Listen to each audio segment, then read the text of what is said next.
Para sa mga pulpul, para sa mga abusado, arogante, walang kwentang nilalang, nagtatago sa titulong public servant, empleyado ng gobyerno o politiko at kahit sino ka pa, yan ang tunog na lalatay sa'yo. Walang sisinuhin, walang sasantuhin, basta't tiwali, gigisahin ni Percy Lapid. Si Percy Lapid, dito sa Lapid Fire. Lapid Fire! Percy Lapid, matapag na sandigan ng mamamayan, pader na di kayang gibain, ni naman kahit mga ulupong sa pamahalaan. Lapid Fire! Lapid Fire! Lapid Fire! Dito sa DZRJ, 8:10 AM. Magandang umaga. Congratulations. Tagahanga mo kami. Hindi mo lang nakakuha. Matagal na kami nakikinig sa'yo. Kasi magandang programa mo. Bukod sa mayroong tinatalakay na tama sa bayan, mayroong humor. At saka bilib ako sa'yo. Kasi minsan parang nagagalit yung babae sa'yo, pero hindi mo pinatulang, cool ka lang. Ang ganda, tira mo ka ako yung si Percy ka, magaling talaga. Pero talagang kakako, maganda ka makiharap sa tao. Congratulations, babati lang ako sa'yo at more power. Keep it up. Percy Lapid Fire! Percy Lapid Fire! Tapang mo'y kakaiba, walang takot sa pagbira. Oh yeah! Oh yeah! Kapag mayroong anomalya, ibubulgar na talaga. Oh yeah! Oh yeah! Mga kurap sa gobyerno, ibibisto ng walang preno, maging ikaw man ay politiko. Artista man o kahit sino, masasabugin ang baho mo. Sa Lapid Fire, walang sinisino. Percy Lapid Fire! Makapal man ang iyong mukha, sa Lapid Fire di uubra. Oh yeah! Oh yeah! Kahit pader, ginigiba, basta't mali, binabangga. Oh yeah! Oh yeah! Mga kurap sa gobyerno, ibibisto ng walang preno, maging ikaw man ay politiko. Artista man o kahit sino, masasabugin ang baho mo. Sa Lapid Fire, walang sinisino. Percy Lapid Fire! Percy Lapid Fire! Percy Lapid Fire! Percy Lapid Fire! Percy Lapid Fire! Percy! Balita, impormasyon at mga isyong may kinalaman sa bayan, lahat isisiwalat ng walang takot, lilinawin, hihimay-himayin, matapang, ngunit malalim at makatotohanang komentaryo sa Lapid Fire! Lapid Fire! Kasama si Percy Lapid.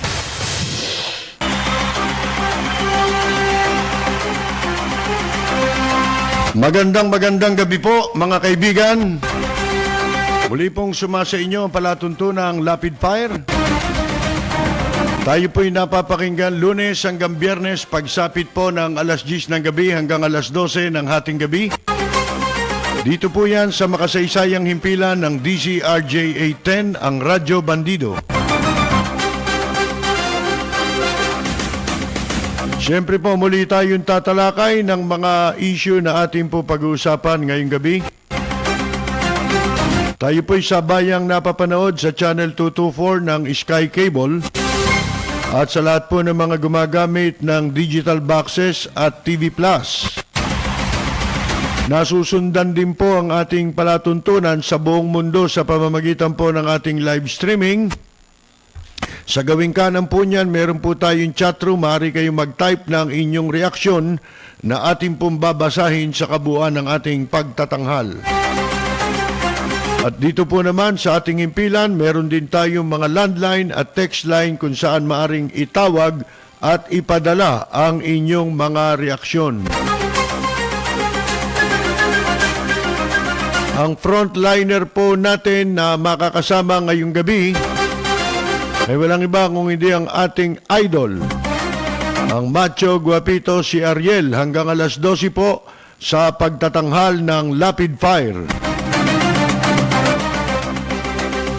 Ang balitang ito ay hatid sa inyo ng Hataw. Number 1 sa balita, basta tabloid. Hataw!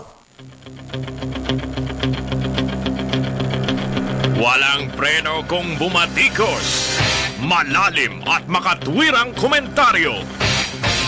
Mag-ingat ang mga politikong gumagawa ng kalokohan at baka kayo ay tamaan ng Rapid Fire!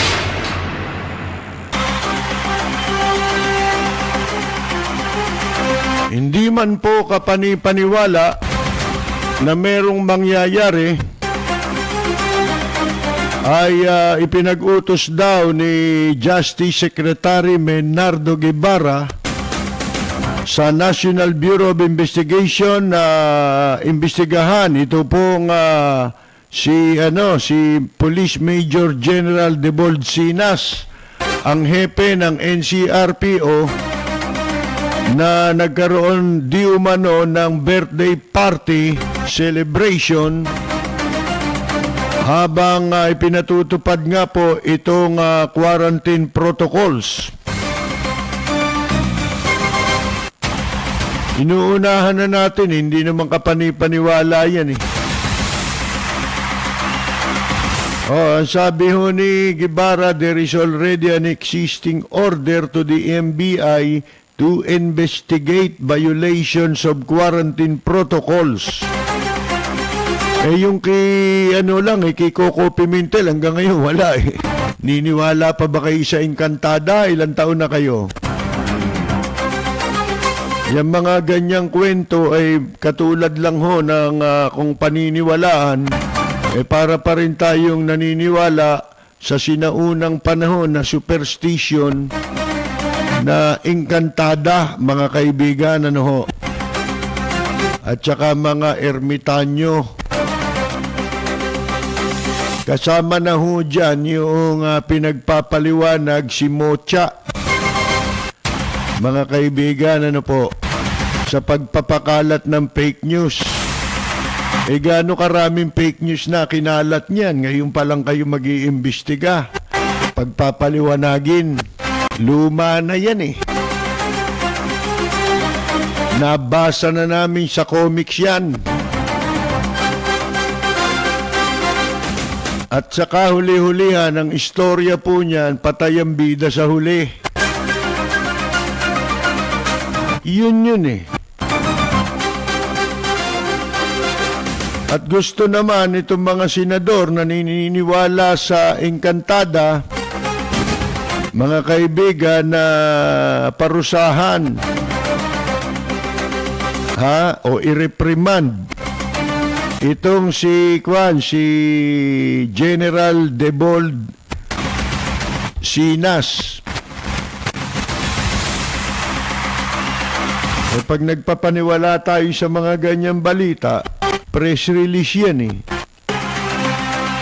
Sabi nga nung PNP chief, sino ba yung PNP chief ngayon? Si Gamboa.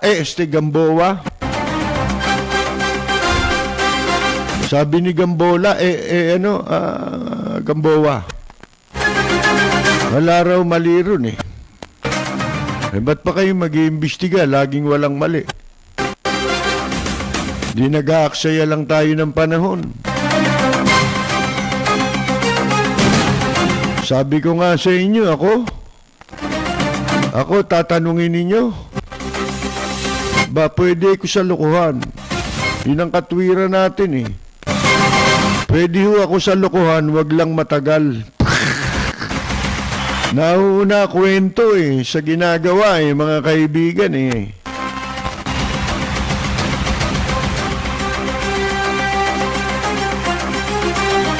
At kung ano man po, mga kaibigan, ang agenda,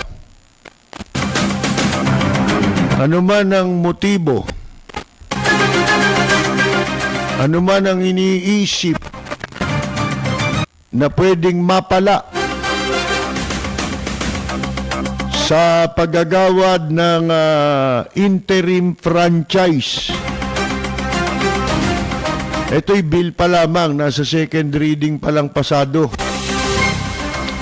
Hanggang October 2020, yung pong prangkisa ng ABS-CBN. Alam naman ninyo mga politiko, hindi naman gagawa ng hakbang yan kung walang mapapala, ano po. Ba nagtalumpati si Speaker Alan. Mga kaibigan, lintikan talumpati. Pagkahuyan si Alan Peter Cayetano at saka yung si Senator Richard Gordon, yan ang pagsabayin mo sa mga investigasyon o pagsabayin mong magsalita. Lahat ng okasyon magugulo eh. Lintik ang mga bunganga niyan, mga kaibigan di ba? Walang puknat. Kanya-kanyang agenda lang yan.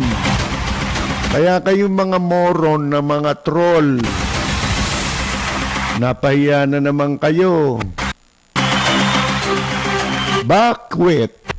Sabi nga ni Harry Roque, bakwet. Si Ike Losada.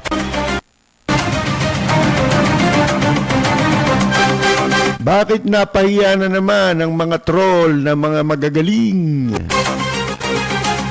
Magagaling mag-akusa. Yung mga frustrated broadcaster na mga nabasura. Mga kaibigan, anong sa inyo?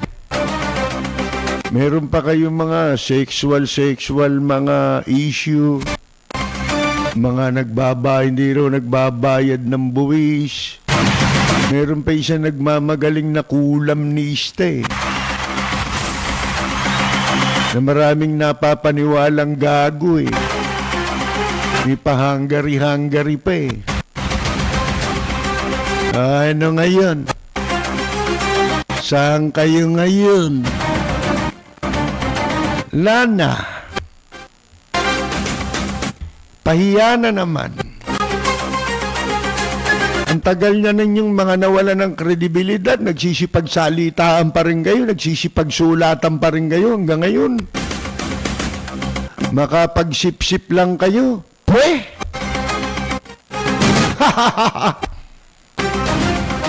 Kaya saan? Pinagbasihan ba sa usapin ng prangkisa yung mga pinagsasabi ninyo? Kesyo kami tinanggal ng ABS-CBN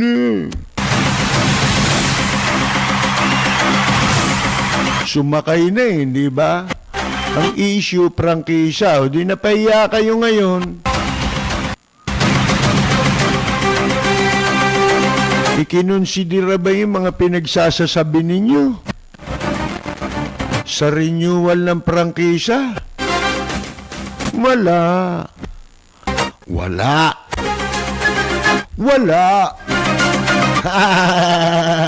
Belat. Kakaya, no? Kung mga kung mga makaaste, mga veteran journalists, columnists, Manila Times, leche. Ang bababaw ng utak nyo. Pinabababa ninyo uri ng labanan.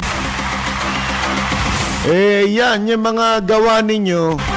Yan na nagpapakilala kung anong klase kayong mga tao. Kamukha nyo lang yung troll na mga walang kwentang pagkatao. I'm sorry, my love. Stoffel kayong lahat. Napahiya sila. Nakakahiya. Sabi nga ni Ate Glow. Nakakahiya.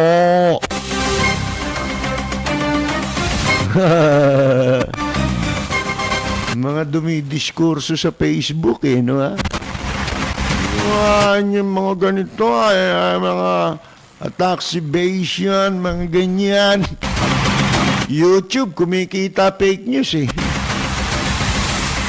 Takin ninyo, may sexual scandal. Mga sa empleyado. Sinaman ha? Hindi naman yun ang pinag-uusapan, sinama ron. Ano tawag nyo sa mga pinaghuhugutan pa ng troll yan, ha? Ay na, tawag mo rin sa mga yun. Mga patay gutom. Patay gutom, mapag-usapan sila. Yan ang ng troll di ba? Mentalidad.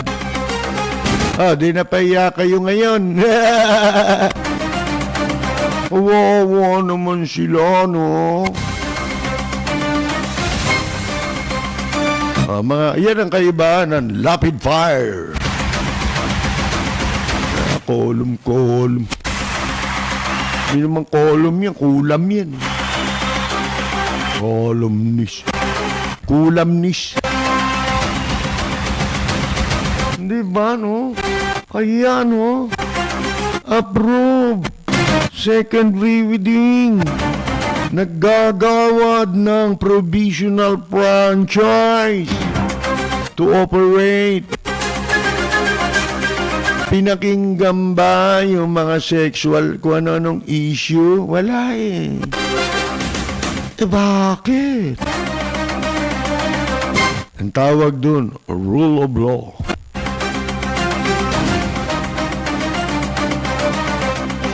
Mga patay gutom na sumikat overnight.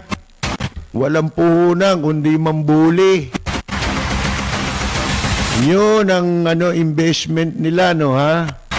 Paano sila, ika nga po, nag-i-establish ng credibility. Palibasa, daming bobo na ang gustong paniwalaan yung pabor sa paniwala nila, alam nila yun So nagpapaka-idiot na sila, sumikat lang, Nasaan ang kredibilidad dun?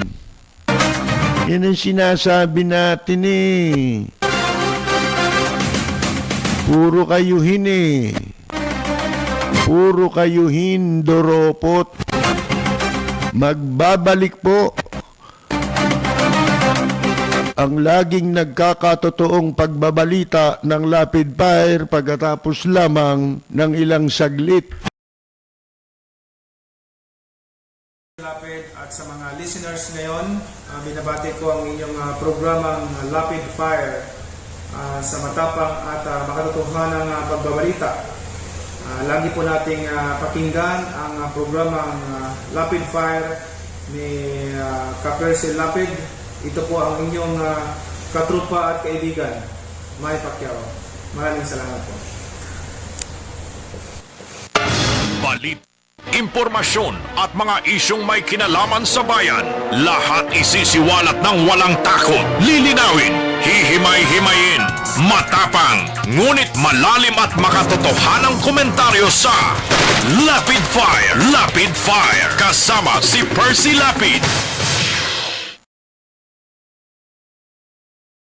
Ito, babasahin natin yung hindi ko inabot yung balita Narinig ko lang, nagtatatalak si Cayetano eto na, meron namang online news na naka-upload na inaprobahan na raw po ng mababang kapulungan sa kanilang second reading, House Bill number 6732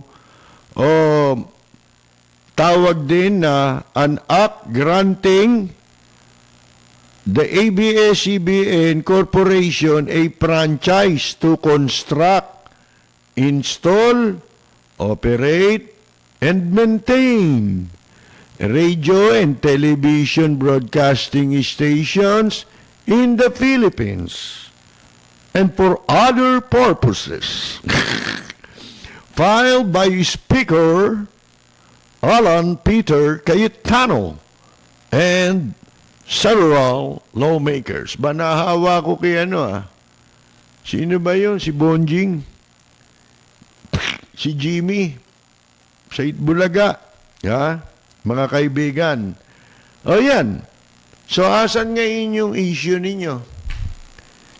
Isinama ba na pagbasihan ng Kongreso yon? Hindi. Bakit? Kasi walang kaugnayan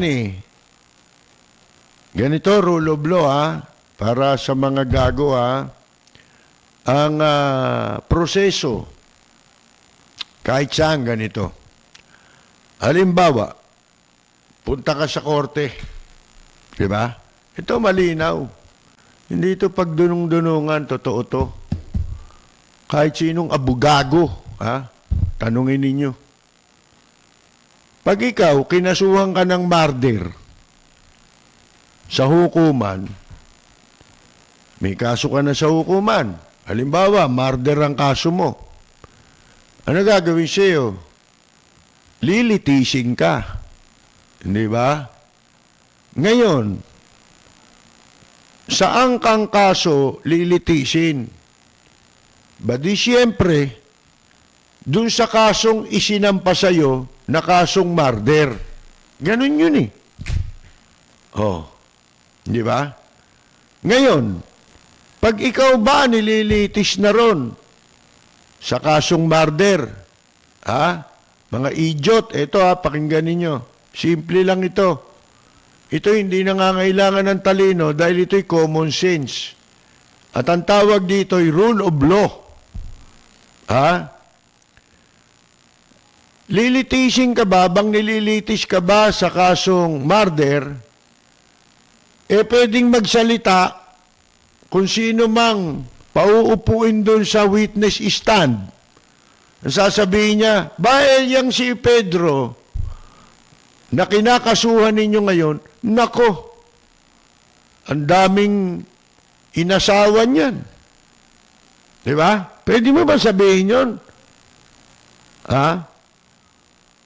Baka maano ka. Anong tawag mo ron? Mareprimand ka. May tawag sila ron Contempt. Mako-contempt ka. Kaya yung mga pigsasabihin ninyo, mga hindropot kayo, contemptuous yan. Iko-contempt ka ng court.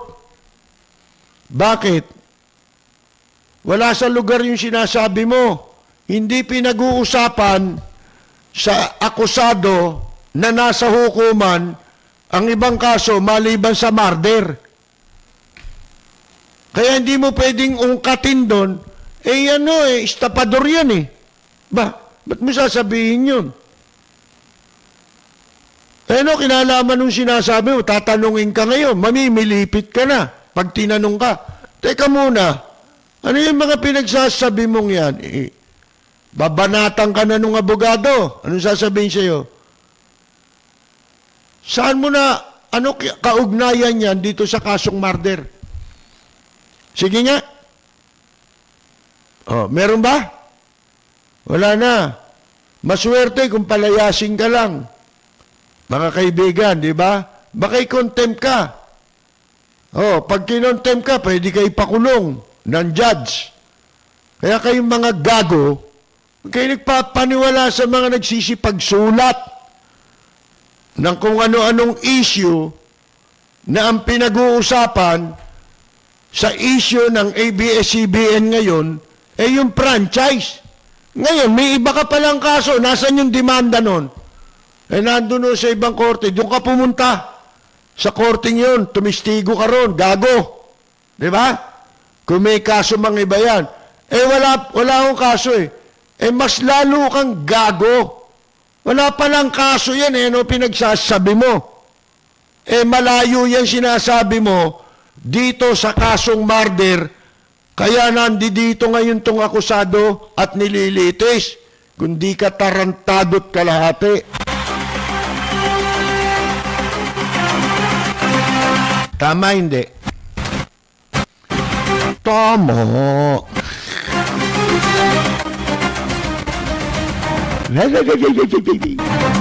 Kakaya. Nakakaya. Ang mga hindaropot. Sip-sip buto. Patay gutom. Sumikat at mapwesto. Yan ang ano eh. Ako, may pwesto ko, halimbawa, hindi ko kayo kukunin. Kasi imbes na makatulong kayo, nakakasira kayo. Hindi lamang, sa inyo kasi, ito kasi mga hayop na ito, hindi baling makasira eh.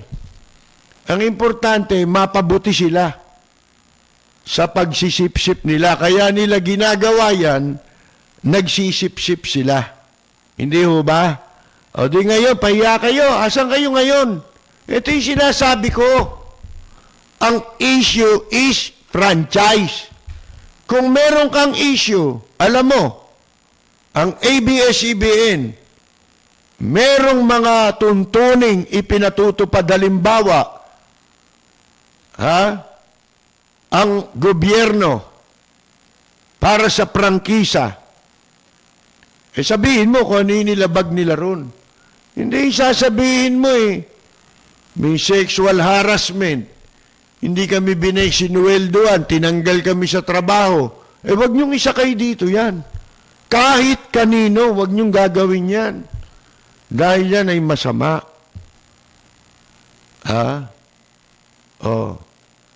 Nakakasira yan. Lalo na sa mga walang muwang. Na mahahawa dyan. Sipin mo, kung ikaw may anak, pinagsisikapan mo, mapag-aral ang anak mo para magtamo ng karunungan. O magkaroon ng magandang pundasyon sa karunungan, kaalaman, upang magkaroon siya ng magandang kinabukasan. Pagka ganyan na ho ang lipunan natin, sipin mo, puro lahat ng gustong dumikit sa presidente, walang hiya. Dapat kayong mabahala. Halimbawa, gustong magpasiklab nung nagpapanggap na namimigay ng bigas. Diba? Gusto niya halimbawa. Pagkatapos napakasama ng record nitong taong ito. Baka sabihin nyo, hindi, wala namang kinalaman yung record niya sa bigas ibang issue yun kasi yung bigla ka nalang susulpot, yan din yung mga troll Biglang susulpot, tapos ang gusto nila, mas maging kapanipaniwala sila kaysa sa mga marami ng pinagdaanan at kasanayan. Di ba? Mas marunong ka pa dyan. Pero hindi mo naman ginagawa yan. Alam mo, bilib ako ngayon sa mga hayop na ito. Nung araw kasi, pagka nagkamali ka ng konti, ng paniwala mo, at nabuko ka, nakakahiya Dapat ano ka, apologize ka ng konti. Di ba? Para masabi ng tao na lahat naman ng tao nagkakamali. Di ba? Pero ngayon hindi. Itong nagtataguyod ng mga kahayupan sa social media at saka itong mga ilang kaalyado, umaalyado nagsisip-sip boto sa Pangulo sa iba't ibang paraan, masamang paraan, ang ginagamit nila, ang ini-employ nila na pamamaraan. Mga kaibigan, ito yung mga ano to eh. Walang karapatan to, kaya huwag na kayong magtaka kung meron mga ganyan. Dati niya ako ron eh. Meron pa nga isang bakla, di ba? Si Chupot, yung Supot. Ang yabang nung araw nun. Yung Jobert Sukaldito. Sinibak pala ng ABS-CBN yung programa nun eh. Wala na pala yun eh. Lintik ang kayabangan ng mga kaibigan, Ngayon, para siya makagante sa ABS-CBN sa pagtanggal sa kanya, nakiki-Duterte ngayon. Nakikibanat doon sa mga artista na nagpapahayag ng kanilang saloobin. Ikaw, Chupot, Jobert Chupot, wala kang karapatan na magsalita sa ganitong issue. Sa panahon na ang pinag-uusapan ay issue at prangkisa ng ABS-CBN. Huwag mong isakay yung pagkatanggal sa'yo dun sa issue ng prangkisa. Gago. Sour graping kayo. Wala naman pala kayong masasabi tungkol doon sa prangkisa na nagsisipagsalita. Para ano? Mapansin kayo. Para makahanap kayo ng kakampi. May kaso ka pala dyan tinanggal ka pala dyan ba't hindi mo dinimanda, gago? Bakit ka makikihalubilo sa issue ng politika? Yung mga hayop na yan, yung ibang nasa entertainment, di ko naman nilalahat Marami naman akong kilalang matino dyan Pero itong mga punyetang ito, wag nakikialam sa issue ng politika. Ngayon, hindi nyo alam yung pinapasok ninyo. Yun lang, paghalungkat sa mga buhay ng mga artista, mga hayop na ito. Kung pulutanin yung mga artista, akala mo, wala nang mga kaluluwa yung mga tao Kung siraan Mga kaibigan lahat binubulat-lat Hindi ba? Pagkatapos, nitong mga bandang huli, kung napapansin ninyo, marami dyan yung mga pipitsugin na yan. Nakikihalo na sa politika. Nakikisip-sip na sa mga politiko. Paano? Bakit kayo nagsusulat ng tungkol sa politiko? Entertainment yung mga pinagsusulat ninyo. Sa entertainment kayo section nakalagay. Ba't kayo nakikihalo sa politika at ginagamit nila sa image building yung kanilang mga entertainment column para purihin yung mga gagong politiko? Lalo na mga magnanakaw. Nawala na kaayusan Alam mo nung araw, meron na rin mga bakla na entertainment columnists o writers, pero mga disente, yung mga inabot ko. Ngayon, walang hiya na Paninira na talaga ginagawa Yan. Yan ang klase ng pagbabalita nun si Chupot. Magpatuli ka muna, gago. Nakikihalo ka na naman sa politika, wala ka nang programa. Tapos, yung pagkatanggal sa'yo, inihahalo mo rin sa issue na naging amo mo. Di wala kang utang na loob, gago. Kung meron ka mang issue against do sa former, kung yun naging employer mo, meron venue para dyan. Ano yun? Punta ka sa labor. Labor case yan mga kaibigan. Hindi ba? Doon ka maghabol. Ba't ka yung nakikihalubilo sa sinasabi ng Coco Martin, kesyo kilala ko, hoy. Marami ko alam anya kay Coco Martin. Eh, ganyan naman kayo eh. Hayop kayo eh. Oh. Eh, ano kung marami kang alam? Bastos. Di ba mga bastos yan? Ano kaugnayan nun?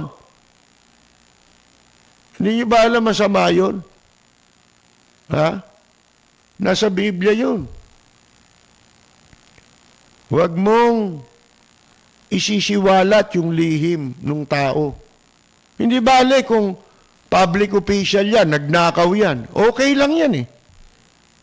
Mga kaibigan, pero personal na buhay, sinisira ninyo yung mga tao. Sino ba kayo? Oh. Para. Sino ba kayo? Mga kaibigan.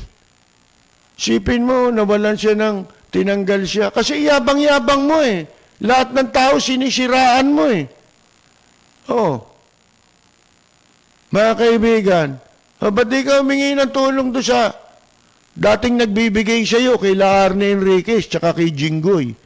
Di ba? Oh, yan sinasabi lang natin.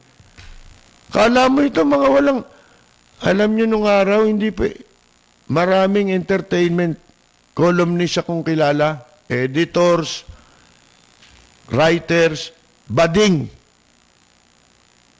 Pero hindi katulad nito mga to. Mga kaibigan, mga respetado yun. Kasi, hindi nila ginagamit yung pagiging bakla nila para lang ma-connect yung isinusulat nila sa publiko. Diba? Pati mga lengguwahe nila, hindi ganyan yung ngayon. Iba. Mga disente. Marami ako nakilalang ganyan. Kaya yun, nire-respect. Si Pabatini na lang. Nagbo-broadcast dito, di ba? Si Pabatini, kahit ganon, hindi bastos na tao. Wala siyang sinasabing nagsasabi siya ng chismis, pero hindi masasama yung choice of words niya. Hindi nakakapsira doon sa tao. Mga kaibigan. Kasi maraming paraan yan eh. May paraan yan eh. Ngayon, kung public official yan na nagnakaw, karapatan mong gawin yun. Oh, pero, yan, ito, sinasabi ko, dinudugtong-dugtong ko na. Ha? Mga kaibigan. Kasi, nakakabuisit eh. Nawala tayo sa issue eh. Pinepersonal na yung mga may-ari, kahit ba walang yayan eh. Sabi mo, hindi nagbabayad ng buwis. Pumunta ka sa BIR. Pag yan napatunayan mo, magkakaroon ka pa ng reward eh. Di ba lahat ng mga merong ganyang kampanya ang BIR? Kapag ka ikaw, merong na-provide na information, evidence, laban sa isang tax evader, yan, mga negosyanteng malalaki. Ha? Bibigyan ka pa ng reward eh. Ba't di kayo nagpunta ron? Yan ba dyaryo, BIR ba yan? Yan ba social media? Yan ba ang venue? Hindi yan. Kung may kaso, yun ang kaibahan eh. Pag nasa media ka, bago mo ilabas yan, yung sinasabi ninyo, tax evasion, hindi nagbabayad ng buwis, meron ka ng pinagbasihan. Halimbawa, may nag-file sa kaso. Pwede mo ba sasabihin lahat eh? Ito si ganito, ganito. Ito si ganito, ganito. Asan yung pinagbasihan mo? Yan ba nagkakaso nung yung sinasabi mo, yung inaakusa mo sa tao? May kaso ba siya nun? Sige nga. Oh. Yan ang kawalangyaan sa media eh. Pinayagan eh. Pati mga baboy na kung sino-sino lang. Oh. Nakakapagsulat, mga kaibigan. Ha? Kaya nababo yung industriya. Oh. Hindi kayo magiging effective sa ganyan. Hindi yan ang paraan. Oh, kung walang issue itong prangkisa, sige, bumanat kayo. Pero siguraduhin ninyo. Kaya nyo inaabuso yan, nakita nila kasi may mga troll. Ba, lumulusot ito lumulusot Oh, nakikisakay na rin sila roon. May mga gumagawa pa ng video, nasusuka ako mawalang galang na. Hindi kami pinasweldo mga tinanggal kami sa trabaho. May kaso nga kami sa level. Yun pala naman Ano kinalaman sa prangkisa nun? Pwede ka bang pumunta sa korte? Ito. Kaso nito, murder. Ikaw, testigo ka. Ano masasabi mo doon sa kasong murder? Di kasi yan, mayabang yan Baka galit ka lang dito. Kahit sa korte pagka may galit ka doon sa tao, hindi tinatanggap yun. Pagka na-approve na ikaw, titistigo ka dahil may galit ka rin sa akusado, hindi pwede yun. Malamang, hindi tatanggapin ang iyong testimony sa husgado. Yun ang rule of law. Ngayon, kapag yung mga ginagawa ninyo, yan ang rule of law, wala na tayo. Wala na tayong batas na susundin. Tandaan ninyo, tayo, may gobyerno, may batas. Ang tawag dyan, we are, sabi nga nung sa Ingles we are a government of laws and not of men. Iyan yung essence ng rule of law. Katulad niyan, napahiya kayo. Kontra-kontra kayo sa prangkisa, yan, binigyan tuloy. Bibigyan yan. Kasi wala kayong nag-hearing na ito sa Senado kung matatandaan ninyo Wala silang naipakitang proof. Ebidensya. Basihan. Na merong nilabag ang ABS-CBN. Tsaka ito, tandaan ninyo. Pag yung issue sa prangkisa na yan, pinalala nyo, gusto nyo lumala, maraming sasabit na talagang violation ng franchise. Binigyan ko na kayo ng example, di ba? Ang batas, halimbawa, isa dyan, ikaw nag-ooperate ng station. Sa Maynila, dapat, sa Metro Manila, allowed ka lang ng 1 AM, 1 FM. O kung may TV ka, allowed yan. Isa-isang franchise yan. Bawat channel may franchise yan. Bawat kilohertz, megahertz, merong franchise yan. Mga kaibigan. So, bawat frequency na nasa iyo, ang entitled ka lang, frequency ng AM, isa. Frequency ng FM, pwede mong pagsabayin yun. Isa. Tig-isa. TV, pwede yun, tig-isa. Sige. Kalkalin nyo yan. Yan ba nasusunod o hindi? Nasabi ko lang Yan ang bibira. Hindi yung hahaluan mo yung prangkisa Mga prangkisa pinag-uusapan, di doon ka sa violation ng franchise pumunta, hanapin mo yun. Pero kung wala ka nun, tapos sasabihin mo, may sexual harassment, may kumpanya sa Hungary, gago kayo. Ano kinalaman sa prangkisa nun? Ano kinalaman sa prangkisa nun? Labor case. Kung tinanggal ka, dapat nagdemanda ka kung gusto mong maghabol. Kung sa palagay mo naapi ka, naagrabyado ka, meron niyang proper forum. Naintindihan nyo na kaya? Para rin sa mga gago, sa mga tabogo. Kaya na naman kayo. Ayon daw po dito sa bill na ito, kasi hanggang third reading yan, di ba? Tapos pupunta pa yan sa Senado. Oh. Under the bill, ABS-CBN will be granted a provisional franchise. Provisional, temporary yun, ibig sabihin.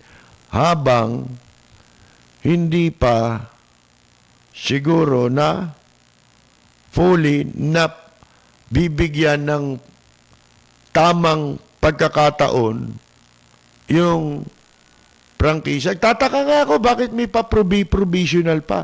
Dalawa lang naman yan eh. Disapprove, approve, or disapprove. Ganun lang yan eh. Oh. Pero, dahil nga kasalanan ng Kongreso ito, sila ang granting authority, bakit hindi, alam naman nilang may expiry date yan. May expiration yan. Bakit hindi ninyo tapusin? Hindi ba? Ay daming chechi bureche, may mga busy kami. Busy saan? Saan kayo naging busy? Sa COVID? Wala nga kami nakikitang nangyayari. Nakikita ko lang, bawal to. Bawal yun. Mga kaibigan, ano pa? Wala ng ECQ. May MCQ. Meron ng ano. Ano na ito naririnig natin. Wala na, di na nagkakaintindihan eh.